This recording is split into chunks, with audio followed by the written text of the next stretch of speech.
Hi, welcome back to Monetizing Innovation, the show where we unlock the strategies, mindsets, and technologies powering breakthrough growth and value creation. I'm your host, John Holcomb, best-selling author of Creating Value Faster. And today, we welcome Ari Pirutinsky, a growth strategist and marketing leader focused on solving one of the most overlooked challenges in modern business, data clarity and attribution. As a leader at Steady Growth Partners, Ari helps companies rebuild their tracking, improve decision making, and unlock more profitable growth from their marketing investments. Known for his no nonsense approach to performance and trust, he brings a practical perspective of what actually drives results in today's complex digital landscape. Join us as we explore growth, data, and monetizing marketing innovation. Thank you so much, Ari. Really appreciate your time today.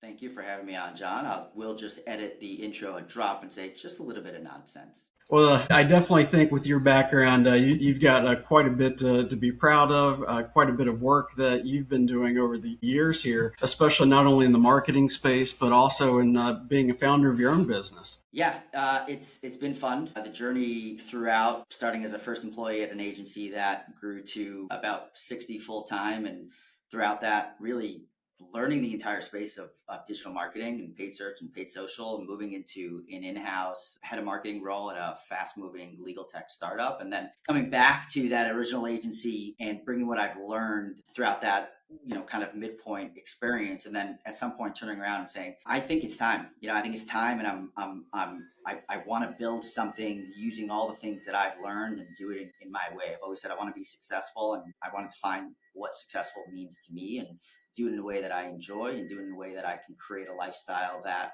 fits me and my family, and also have some fun doing it, because what the hell is the point if we're not having fun, right? Yeah, absolutely. I think that's one of the key things. You think about work as, a good bulk of our life. If you're not having fun, it's Yeah. tough to really get things accomplished. Yeah, I fully agree, and I feel emotion very strongly, like physically, and I always come back to how do I feel before this call? How do I feel before this meeting? How do I feel when I walk through the door? And if I can't bring an element of lightness, then I got to reassess and figure out, like, what am I doing wrong and what do I have to do? And I think that's really what drove me to really look at the work experience and all that and say, okay, I'm going to do this in my own way. I'm going to start my own agency, and kind of build from that as a foundation. What were some of the big challenges when you originally looked into starting your own agency and then going from that initial, like being the first, right, to then having 60 folks on Yeah. board? So just to clarify, I'll take you through kind of the where I started in this space and where I am now. So I originally started at an agency here in New York, where I walked into the office and there was a CEO sitting behind the desk, where I was expecting to walk into what they made seem like a much bigger company on their website. Props to them. And they hired me as their first employee. I remember the interview was on a Friday. I came in for my first day on a Monday. Um, they moved pretty quick, and I wasn't the founder of that agency. I was the first employee there. Second employee, debatable. Over that time, I knew nothing coming in about paid search, paid social, marketing as it relates to business outcomes. I helped grow that company and that agency to 60 people before I left that agency and started my own. But throughout that time, or really toward the end, I was running the sales and marketing team there and working with brands like Haynes and AMC Networks and NASDAQ. And it was eye opening. I think to me, the biggest lesson I learned there was um, people are people, and it's not really that intimidating. So it really provided a lot of confidence in my own ability. I left that agency kind of, people talk about starting an agency and that happening by accident. But I always had the idea that I wanted to go out on my own. I wanted to do it on my own. What kind of transitioned me there a little bit more forcefully, I would say, is I, outside of the agency, just through my personal network, I was getting requests. Hey, can you help here? Can you help here? I know, you've been in this space for a long time. And at a certain point, I turned around and I had just consulting work that was matching, what I was making at the agency and kind of even like the time I was putting in. I said, all right, I think this is probably the right time to do this. So I took a step away. started on my own, kind of just doing that consulting work, which I really enjoyed. I got much closer to the client. I got much closer to the business. I got much closer to the strategy, as opposed to being a couple of steps removed at the my original employment in that nature. And what happens is you kind of you max out the time that you have available. And when you have some consulting clients and you're maxing out your hours, you don't really have a choice. You turn around and say, all right, well, what do I want? Do I want to be a single person consultant, which that's great. It works for a lot of people. Or do I want to start building something that is more than just me? And the only way to, scale that out is to remove myself a little bit from the work and to bring in some other team members. And I mean, then you accidentally have an agency. But I was very intentional about what I want that to, like what I want the work to be. And it was very empowering to turn around and say, well, now I get to decide, who do I want to work with? Why do I want to work with them? And what kind of value can we bring to those people? And how do I take what I've learned in the past and train a team that has a lot of experience in this space, but not necessarily the way that I want to do things. And that was very exciting and continues to be very exciting. And that's the approach that I take to growing the business. Yeah, absolutely. And I think, like you said, it's funny when you're kind of forced into making some of those decisions, right? It's kind of a reflection point of, hey, what do I really want to do and where do I want to go? And so it's exciting to see you make that transition. And then how did you work through the team aspect then as you started bringing folks on and actually, creating your own agency? Yeah, 100%. So I think very quickly, and I think what I've learned was how important intentionality is and not just kind of saying yes to everything. And while that means that maybe growth is slower, you find the lane and you get excited about you get excited about that and you develop a lot of learnings around what you can deliver. For me, when I looked at the team and bringing on a team and starting to like scale out, well, our team's not very big, but I always knew that one of the most important things in a service business is trust. And one of the most important things in marketing is trust. I think that this is before, even ChatGPT, Claude, AI came into the space. And I think there's actually a record that we're probably close to 10 minutes in, and we only said AI now, but we did. And I think that when I looked at the team that I was bringing on, I said, I want people that first I can trust, and first I can see a future in which there's the trust goes both ways, and that I can create an environment where you are allowed to fail, you are allowed to mess up, you must take risks. And if you're not failing and you're not messing up and you're not able to own that, then you're not trying enough things that you don't know how to do, and thus you're not expanding and we're not expanding. And the response that I got when I started, like, for the first time managing a team, bringing on people, was almost as if they were like, well, this is like different. This is a breath of fresh air. And I think part of that is because of the space that we're in, where there's just so many agencies that it's almost become like this negative connotation of like what you are and who you are. But it's just people. And when you just strip out what you do, can a client trust you to deliver work? And that all comes down to, can I trust my team to deliver good work? And I think it goes through all that, it goes through the concept of clients don't fire agencies for missed goals or underperforming campaigns. They fire agencies when they lose trust that they can deliver or turn around that ship and turn around that, whatever's performing poorly, if that is the case. And that's where I looked at the team and said, okay, that's what I need to focus on for sure. And we're going to put an emphasis on training, and we're going to put an emphasis on creating the culture that is a little bit more relaxed in the way that you're not micromanaged. I don't want to micromanage.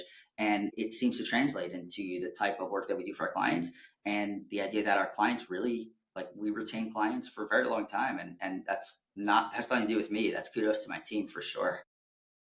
No, and I think you touch on something so powerful, right? Starting with that trust, creating the right culture really allows you to empower the entire team so that you're not the bottleneck, right? You're actually now enabling them to service your customers in the best way possible. Yeah, and I think employees feel that. I think employees know that the person that they're reporting to, or the person that they're responsible to, deliver to, whether that's the client or internally, like internal stakeholders within their own company, they feel if there's a trust, they feel if the leader of the agency has their back, and they feel that they can take big swings. They feel like they can take risk. And I think that it's credit to my team, and it's credit to me only in the way that we set those expectations with our clients. And I think the way in which we onboard clients and the way in which we choose, like I said earlier, we get to choose who we work with. We choose who we work with. We do that very intentionally. And we set these expectations that there is no guarantee in marketing. The only thing that we can guarantee is that we're going to be truthful, we're going to be honest, and we're going to give you our take. And that starts on the sales call. I probably turn away, between myself and our team, we probably turn away about 70% of the businesses that come our way. And it's just because there is no value to anyone for us to take on a client that is not going to be the right fit and leave, after the first contract. It doesn't make any sense. And I think that it allows, not I think, I know it allows our team to kind of like sit back in their chair and relax and say, okay, this is the right client. Let's execute. Because if we execute, and if we just continue to do what we know we're good at doing, both on the client relationship side and on the work delivery side, this is going to be a positive relationship, and the client's going to stick around for a while, and everybody's going to derive value from that partnership. And I love that so much, and what it does for the environment within the team that I work with. I think that's so powerful, in that intentionality, the trust, the execution, and that really being clear really drives your business. And you mentioned it earlier because, we were just kind of joking about AI. But now when you take that lens, right, that's starting to enter into a lot of the modern business world, and even the advertising and things that we have to do for our marketing, how do you see that really playing out? Because you've built a strong culture, you've built a strong team. How do you now address with some of the challenges of AI and fit for the clients that you serve? Yeah, I could not be more excited. I think that we are in the absolute best position to grow in this AI environment. And I'll tell you why. I think that in the way I mentioned a little bit around onboarding, setting expectations. So to give you a little bit of a sense of what we're really good at and what we do and what we deliver, and why that leads itself to successful growth for us, and honestly, even less competition with AI, is we're very good at running marketing campaigns that can be attributed to business outcome. Now, business outcome is the start. So any kind of onboarding, any kind of client that we bring on, our weapon of choice is paid search and paid social, but that's not what we deliver. We deliver business results, goals that are set, prior to the relationship. So during an onboarding process, we go very, very deep on what success means for the client. And we don't do it in a way to say to the client or ask the client, well, what goals should we be trying to achieve? We have a conversation with the client, and together understand what is a reasonable goal and what makes sense for us to use marketing as the tool to reach that goal. And we set up the piping, the plumbing, to make sure that we can actually clearly, with high level of confidence, attribute the work that we're doing and the outcome that it's delivering. So when you look at that type of service delivery, we're not delivering a productized deliverable to a client, like a designed ad or a X number of headlines and descriptions in an ad campaign. What we're delivering is a business partnership that leads to positive business results and business outcomes. So when you think about that, you look at AI and you say, all right, well, any business, any potential advertiser or client can use AI to analyze their Google Ads campaigns and to look at the data and to try to understand what's working and what's not working. However, the only way for the AI to do that is to initially start with good data. The whole concept of like the LLM and that being used front facing for a brand, that's great, but Google and Facebook have been using machine learning and algorithmic based goals within their campaigns and within their ad products for a long time. The only way to get the outcome that you want is to put in the right type of data. So when you create that business partnership, and what we do really, really well is create that business partnership to really deliver the advertising in a way that represents or hits on the business goals that we talk through and we agree upon early on in the relationship. Using AI will just supercharge what we're able to do, and it will allow us to spend less on the deliverable of an ad and a design of an ad, and spend a lot more time on the strategy, on communicating, on pushing the client on what the next outcome should be, on understanding and helping the client structure their CRM, on the sales funnel strategy, on the sales team strategy. That is where a lot of the value lies. And while AI will supercharge what we do, I think a lot of the service providers and the agencies that deliver a commoditized product, they are in a little bit of a weird space, and that becomes a challenge for them. But I think for us, we're in such an awesome position, and especially as a small team, we don't have overhead bulk on human capital. So I think for us, it's really cool, and I'm excited about it. No, and I think that's so powerful how you point that out as well, right? Especially with utilizing the correct data, making sure that that's clear, and then also working with the customer on a framework. You're guiding it, you're using AI as the tool it's intended to be versus AI replacing human thought, right? Right. And that's where Yeah. I do, yeah, I see some companies get a little confused. Yeah. 100%. I mean, it's a powerful tool. Ultimately, it can supercharge what you are good at. But for a client to look at AI and say, okay, well, AI can do everything that an agency can do, they're half right, where AI can replace a lot of what agencies can do. But ultimately, the types of businesses that we've been going after as our ideal clients, and those are generally businesses that have a complicated lead to sales process, an offline process, and what we do really well, which is connect all that data together and help our clients understand what the impacts are on every level. I think it just allows us to supercharge all of that, and it's great. So we don't have to hire a full-time graphic designer. We can have someone, or you won't have to hire 5 full-time graphic designers. We can hire one. Awesome. We can get that work done quicker. But I think ultimately the strategy and the outcome of those goals, like that, just it can't fully be replaced, and the business strategy of it can't fully be replaced. But absolutely, I couldn't be more excited about the efficiencies that it can bring for us and bring for our clients. Yeah, absolutely. And that's where I think, AI can be a little bit of the great leveler, right? To some degrees, it can Yeah, help some of totally. those. Yeah. Now, when you look at some of your ideal clients and some of the work that you do, you talked about them having sometimes a little bit more complex cycle. What are some of the processes that you help them work through to help really build that sales funnel and really build that connection of marketing to end result? Yeah, so in the most like simplistic way, there's many different business models. Even take a SaaS business model where you'll drive traffic to a website, a user will fill out a lead form. That lead form is for a demo.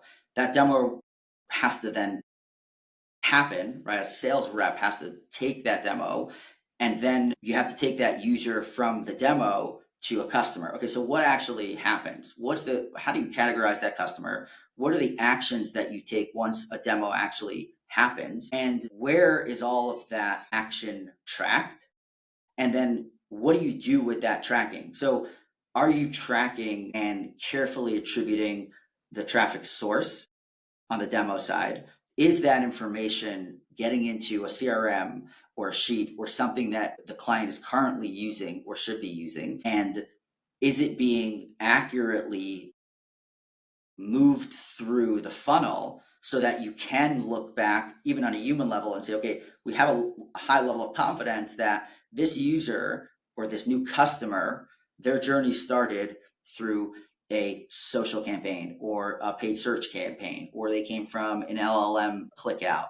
And then once you do have that, okay, so you can start making decisions on the human side to say, all right, it seems like the percentage of users that are coming through a search well outweighs the percentage of users that are coming from a YouTube video click out.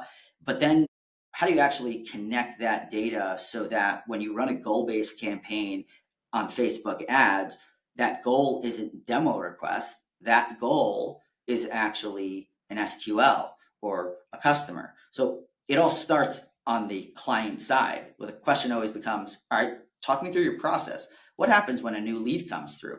And John, you would fall out of your seat if I told you what some of these horrendous and unorganized processes are being run for companies that you probably know, very large budget companies. And you take a step back and say, well, how can we be spending millions of dollars a month on ads if we don't even have the foundational structure to clearly attribute any kind of success? Just stop it all, because you don't know what's working. I know that I'd probably be kicked out of the marketing community if I used the line that I'm about to use, but I'm gonna do it anyways, which is the famous line. And I wish I can track, like, pull out of my memory who it can be attributed to. But half of all marketing doesn't work. We just don't know which half. That's where you actually start. You start with, how do we attribute, and how do we actually optimize toward, like I said, probably way too many times, business outcomes. It's all about business outcomes. Otherwise, what the hell are we doing? What are we doing? Branding is for Coca-Cola and Apple. We're talking about demand generation and demand capture and attributing that. So we spend a ton of time in the onboarding step really building out that initial infrastructure. I mean, it works so well. And the amount of success stories that we have is unbelievable to watch, because it almost follows the same script every single time, which is, yeah, marketing's going well. We're just not sure exactly what's working. Let's kind of we think the agency could be doing a better job. And when you start diving into some of those words and teasing it out and saying, what does a better job mean to you? And what do you mean you think marketing is working? And then you switch all that on and performance goes down just a drop, because the system's reset, and you set expectations properly with the client and say, all right, we're going to watch and we're going to understand what the data tells us. And we know with a high level of confidence, again, that because we've done this so many times, you're going to slowly start to see the uptick in not necessarily leads coming through the door, but the number of leads that do come through the door now that actually convert into real business outcomes, real revenue, money in the bank, which is what clients actually care about. So it's a really fun process. We try to bring as much of what we expect to happen and the transparency around that into the client relationship right away, because that's what allows us to do the work without feeling like there's hot breath coming down the back of our necks. But yeah, I mean, to answer the question, it all starts with the data output on the client side and how it's being used, how it's being tracked, and then how you're using that for the human to make a decision, and how is the machine learning on the advertising side using that to make a decision. So that's. No, it's great because I love the way you walk through that, especially by focusing on that business outcome and driving backwards, right, to then what metrics matter, what activities, right, do you need to drive, and how are they connected? Really drives then an appropriate approach. And it's funny, you can see, especially in large organizations, sometimes, right, some of it is just, well, this is the way we've always done it. But we're in a new age where things are much more powerful. We can actually get metrics, right? We can actually Yeah. look at what the business outcome is. So that's so powerful. I appreciate you sharing that. Yeah, for sure. I mean, even from a metric standpoint, clients will sometimes, or rather prospects will sometimes say, our goal is to, we want to lower the cost per lead, or we want to lower the cost per click. And we'll always push back and say, why? Why do you want to lower the cost per click? Well, if we lower the cost per click, then it's going to cost us less to bring on new customers. So when you continue that conversation and you dive down a little bit more and you say, well, then you don't want to lower cost per lead, you want to lower cost per customer. So then you say, okay, so how do we get that? Well, what if I told you that the cost per lead would double, but the conversion rate from lead to customer would also double, and therefore your cost per new customer would be cut by 50%, or at least stay the same for more customers, right? So you start to really dive down and get to the root of like, well, what is a customer, like, what do you want in your business? And I think the problem is that it's just their clients that have been marketing for a long time, advertising for a long time, they've had these conversations so many times, and more often than not, the conversation stops after the first question, which is, well, what's your goal? Well, we want a lower cost per lead. Okay, all right, let's write that. Customer A wants a lower cost per lead. All right, guys, let's lower cost per lead. And then 6 months later, you look at the cost per customer and it's like, guys, cost per customer is through the roof. But the agency or the consultant or the in-house team is looking and saying, well, you told us to lower cost per lead and we did that. So there's a misaligned goal here. And that's where it becomes really, really important to have these conversations and to dive a little bit deeper into it and just to not be afraid of what comes out. Also, it really helps choosing what clients you want to work with. Because if you have this conversation and the client pushes back and goes, don't worry about our customer cost, don't worry about like what happens next, you just get us a lower cost per lead. No, thank you. You can find another agency to get you a lower cost per lead because I know how this is going to play out. And you're going to come to us regardless in 6 months and say, performance is bad, everything's terrible, burn it all down. And the problem is we came with a fire hydrant, before when the flame was just, at the front door, and now the entire house is burning down, but you didn't let us in.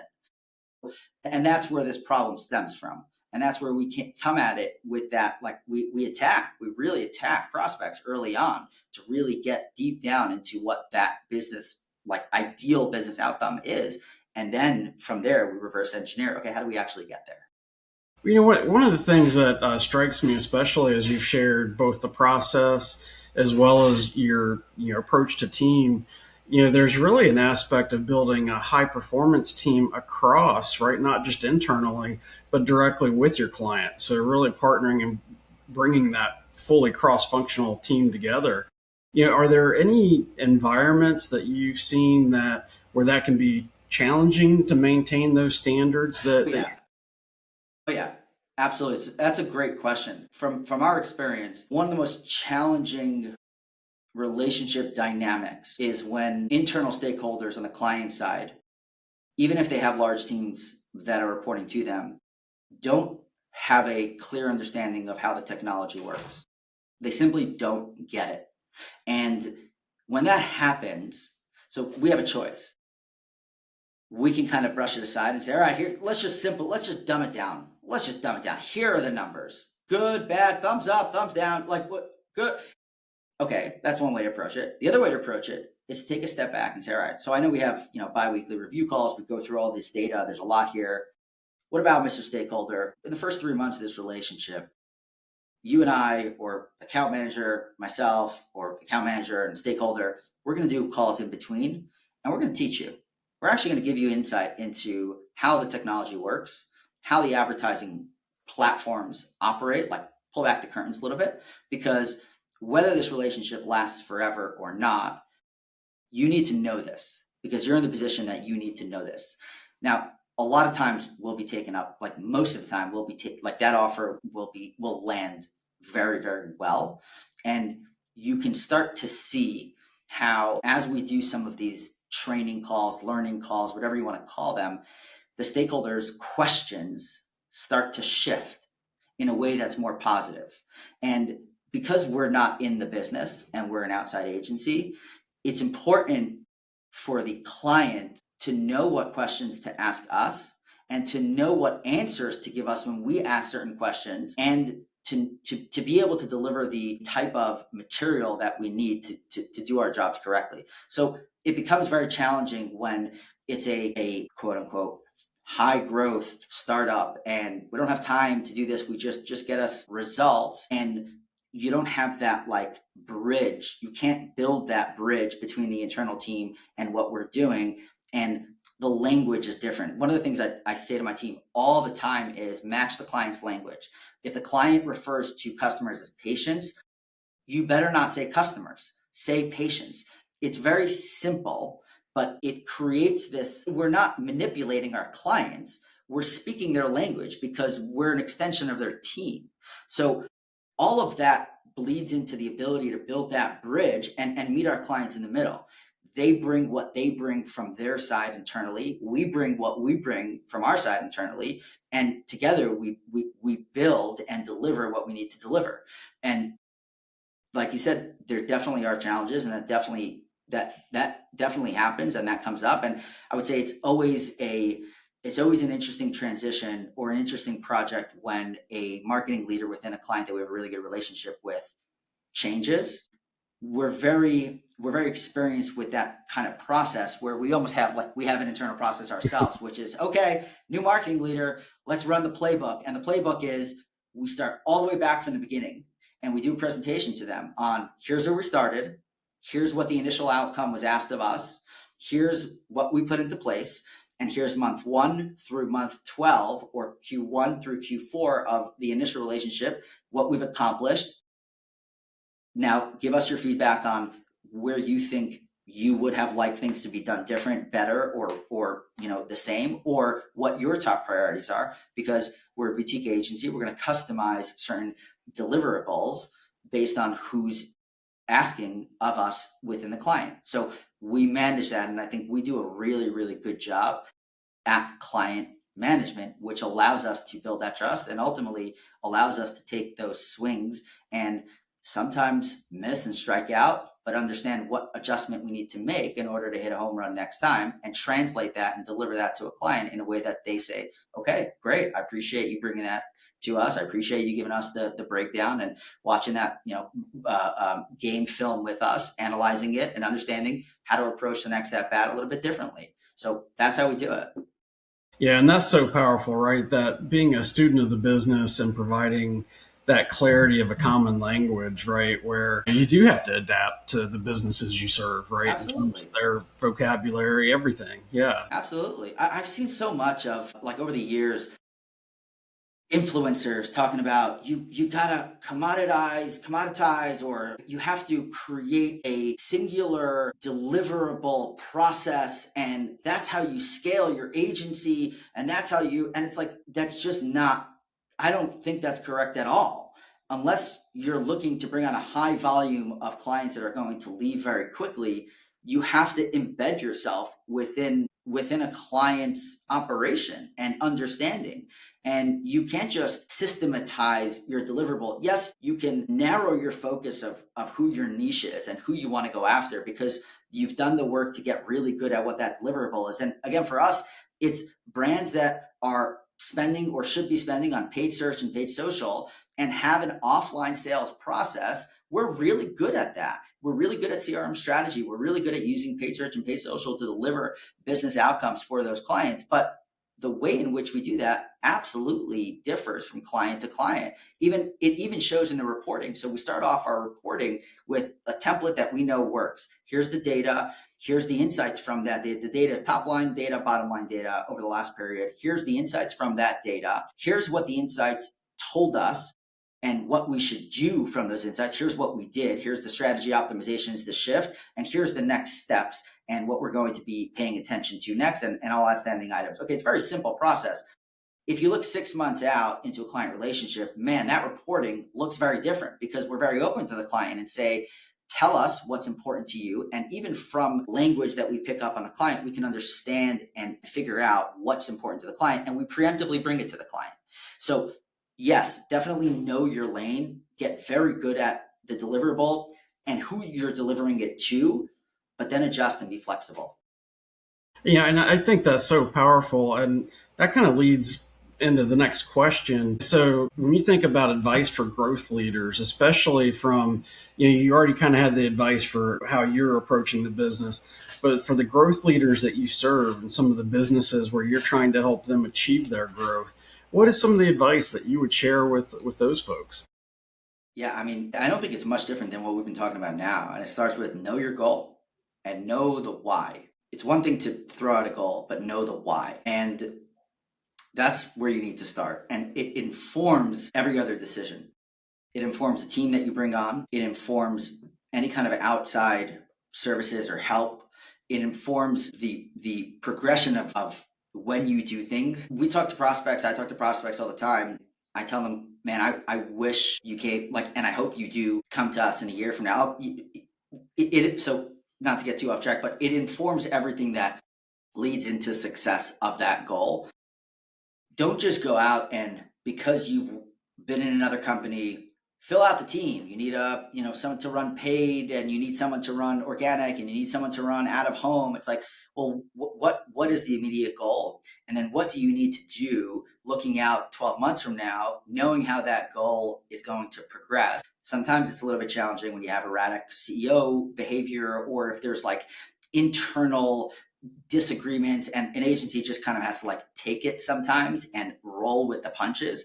But you need to be truthful internally about where you are right now, where you want to go, like really, really truthful, and allow that to inform everything else you do. And then don't be afraid, because just go and test things. Just go and test things. And if you know your goal, if you set the infrastructure for tracking and attributing any kind of campaigns you're running, you then make it very easy for yourself to just go, because you can run that test and you can know quickly, well, what is the data telling us? Where is it trending? Upward, downward? What if I make this tweak or that tweak? Now, what is it telling me? Upward, downward? What's the next thing here? So while there's no one size fits all, you need to start with your goal. What I was going to say before and get sidetracked about, I'll do now, which is a lot of times I talk to prospects and I say, I would love to work with you, but you're not ready. You should not be spending on paid advertising. You should do 3-4 other things. I'll give you an example. A little while ago, probably about 2.5 years ago, one of our best clients now came to us, and they're a reverse distributor for pharmacies. Their target is small individual owned pharmacies and their services. Pharmacy will send expired medication to them. They'll then put all that together, get it off to the pharmaceutical brands, who will give some pennies on the dollar for expired medication, and that check goes straight back to the pharmacy. They came to us and said, all right, we got to go out and get pharmacies. We have this budget set aside for paid search and paid social. Let's go out and do that. And I told them, I said, guys, take that budget, get a list of every single pharmacy in the United States, or at least the portion of the United States that you're within. Spend it on really nice looking mailers that you send directly to those pharmacies, with the number one reason on it that your customers that you have now are your customers. And then follow that up with a very targeted boots on the ground campaign.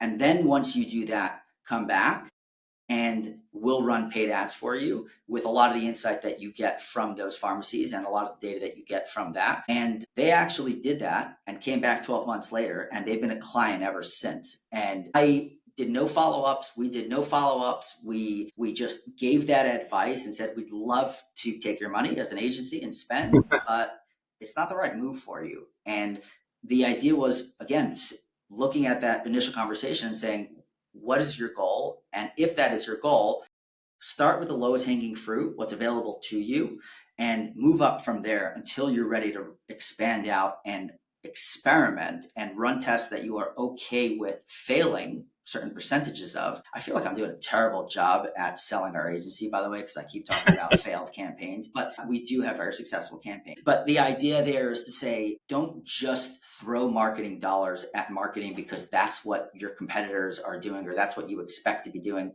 Know your goal, start with the lowest hanging fruit, and then work your way up to that point where you feel really comfortable. You've proven the foundational infrastructure of being able to track what you're doing, and then you can go out and spend money that you can clearly attribute and make adjustments to along the way.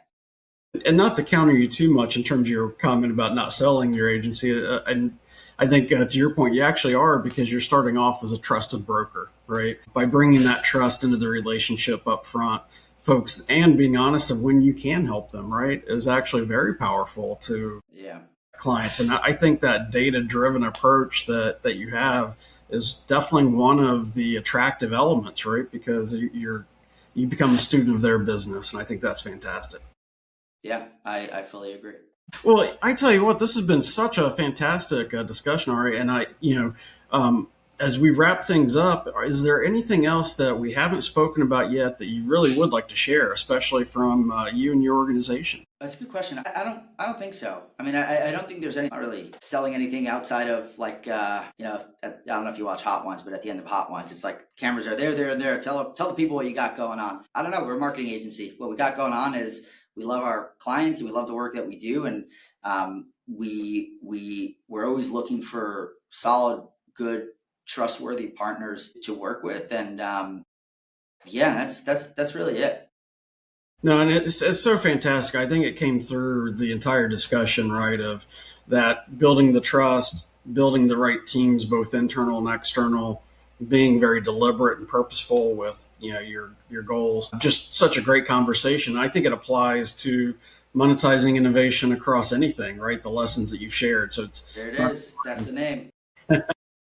We did it. We did it right at the end, but we got it in. No, I appreciate it, John. I really do. I appreciate you bringing me on. I appreciate the conversation. Really thoughtful questions. After this, I got a lot of things to think about and flesh through also. And yeah, no, I appreciate it. I enjoyed the conversation. Thank you. Yeah, likewise, and I'll look forward to getting you back on a future episode as well.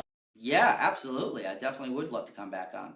Excellent. Well, thank you so much, Ari. I hope you have a great day, and thank you to the audience for listening. Awesome. Thank you.